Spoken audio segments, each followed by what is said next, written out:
रब्बना इरहम लना या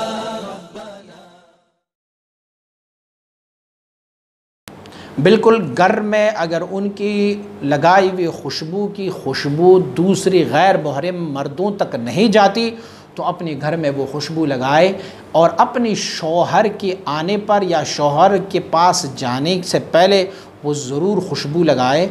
ये एक तो हुज़ूर नबी अकरम सल्लल्लाहु अलैहि वसल्लम बारक के पसंदीदा अमल खुशबू है और आपने पसंद फरमाया हुआ है इसे।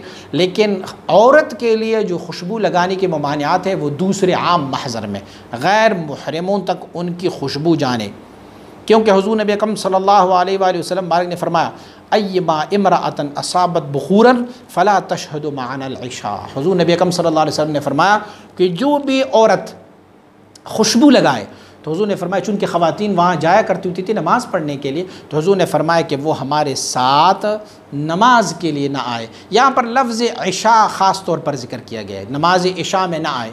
उसकी एक रीज़न जो मुहद्दिसीन ने लिखा हुआ है कि इशा में अगर ख़ातून खुशबू लगाती है तो उनकी खुशबू सिर्फ़ अपनी शौहर के लिए होनी चाहिए।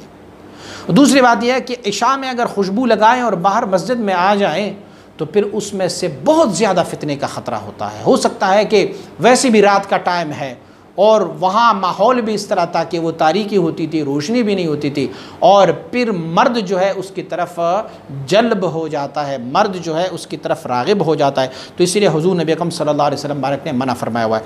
इस रवायत को सही मुस्लिम ने ज़िक्र किया हुआ किताबुस्सलात बाब खुरूज निसा इलल मसाजिद और हदीस रकम 443 ये हदीस रकम है। तो इसीलिए ख़ातून अपने घर में तो खुशबू लगा सकती है बशर्ते कि उनकी खुशबू जो है किसी गैर मुहर्रम के मशामों तक ना जाएं, और अपने शौहर के अलावा या अपने महारिम के अलावा अगर उनकी खुशबू कहीं और किसी गैर मुहर्रम तक जाती है तो अल्लाह के हबीब सल्लल्लाहु अलैहि वसल्लम ने उस औरत पर लानत फरमाई हुई है।